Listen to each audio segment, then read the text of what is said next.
Hey there, what's up you guys? I'm James and I'm super excited to have you join me on today's video. So today's video is going to be a very short one. So we are going to talk about market participants or the key players of the financial market. And so you are probably asking yourself, James, you talk about how to analyze the forex market. If you look at the fundamentals of forex market, so who can participate in the market? Can I also participate in the market? So let's get into today's video.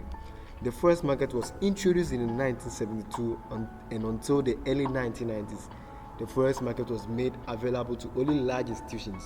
So we made mention of this in our previous video. So please kindly go back and watch that video if you haven't watched it yet, so that you don't end up becoming confused. Yeah, so as in the forex market, as in the decentralized market, not the forex market, just like we've been saying, the forex market was actually what started like in the ancient times, where some history books recorded it and even the Bible recorded it.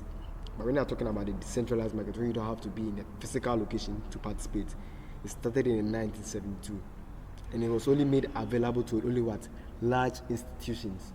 So even people like us were not able to participate in the market because we're not having enough money to participate in it. So what you have to understand is that the forex market is the world's largest and the most liquid financial market, with trillions of dollars moved every day. So forex, unlike the stock market and other markets, we have a lot of markets. We have even the real estate market. We have the stocks. We have the cryptocurrencies. All these markets combined together, they don't come closer to the forex market. So you should be very fortunate that you have the opportunity to learn something about the forex market. Commodities and everything, they all combine to not come closer to the forex market. Yeah, then the market is open. The forex market is open 24 hours a day, 5 days in a week. So from Monday to Friday, the market is open. Monday to Friday, the market is open. Some of these things we get much deeper into. So you don't have any excuse. Don't say I'm a student so I cannot be trading, or I work 9 to 5 so I cannot be trading. The market is open 24 hours, and in the 24 hours, you can decide to engage whenever you want. You can decide to engage in the market. You can decide to trade whenever you want. So don't use you being a student as an excuse, right? So let's look at the primary participants. The primary participants in the forex market. So they include the banks, the financial institutions, corporations, governments, and individual traders. The individual traders are actually called speculators. So let's look at forex market participants. The first one that we have is the banks, the super banks, or the non-commercials. So the non-commercials or the super banks, they are responsible for most of the daily trading volume, and they make their money by acting as market makers. So we talk a lot about market makers when we are progressing. So we have big banks like Citibanks, JP Morgans, UBS, Barclays, the Deutsche Banks, the Goldman Sachs, HSBCs, and the Bank of America. These are all people who are participating in the market. So you are going to trade against all these people, right? So so just have it in mind that way, and then they are responsible for what?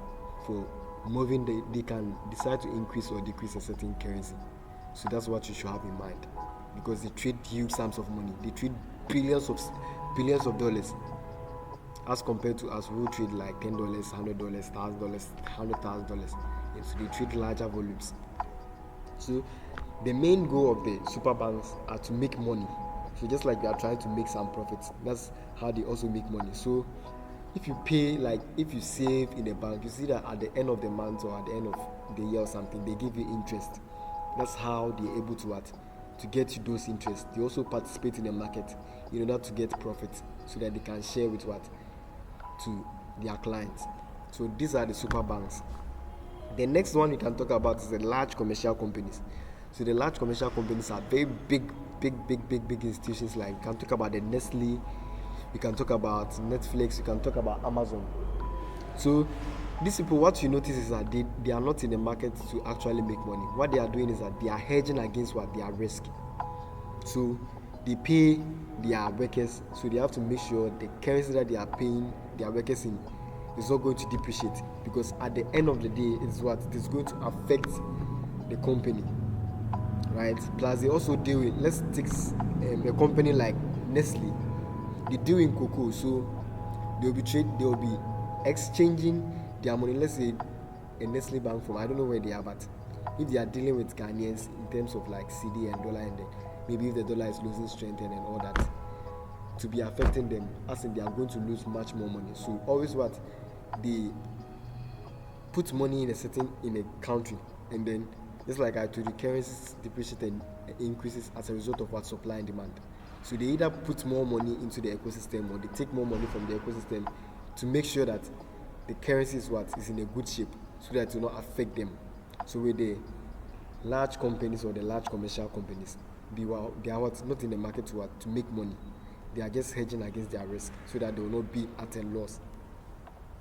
So that's it for the large companies. And then we also have governments and central banks who participate in the market. So the government of Ghana participates in the market.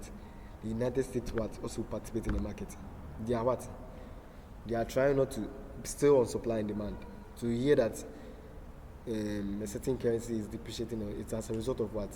Decisions made by what? The government and the central banks. They always make sure, the government always want to make sure that their currency is in a good shape and all that. So they will do their best by also participating in the market to make sure what their currencies are doing well.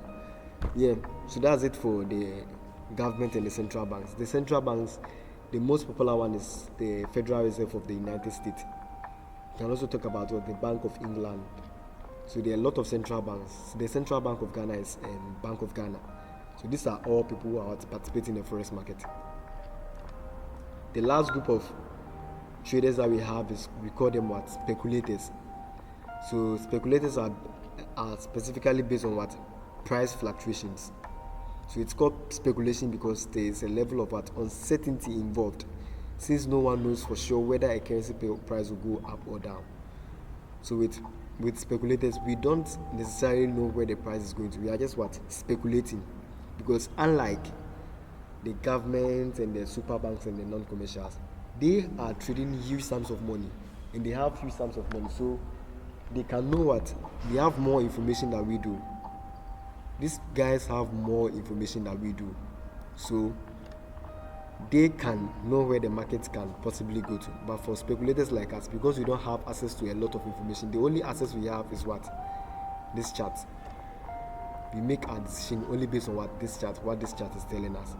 Or you can also use some indicators, some technical indicators. So that's it. So we are just trying to predict what may happen based on what the government and the super banks are doing, the large commercials are doing. So with the speculators too, we have two types of speculators. We have the retail traders, and we have what? The hedge funds. So retail traders are the individual traders who trade currencies from their home computers, smartphones or tablets. So just like you and I, we are all what? Retail traders, and we are under what? Speculators. So that's it. Speculators are just individuals like us who try to trade from home on our computers and tablets or PCs. And then the next type of speculators that we have is also what? It's also called hedge funds. So the hedge funds are also speculating, but they use advanced strategies to make informed decisions in the forex market. And also they have much larger capitals than the retail folks. So the hedge funds are companies, or they are companies. They take money from investors, like huge sums of money. We are talking about millions of dollars in order to trade. And then at the end of the year, they give a profit, or they make accounts to their clients, to their investors, by giving them some amount of profit. So that's it for the hedge funds. The hedge funds, because they trade large sums of money, they're a little bit advanced than us. So just like I promised, this video is going to be a very short one. So please make sure you watch it. And as a rule of thumb, stay more curious and wanting to get more. Let's get things done. Stop playing.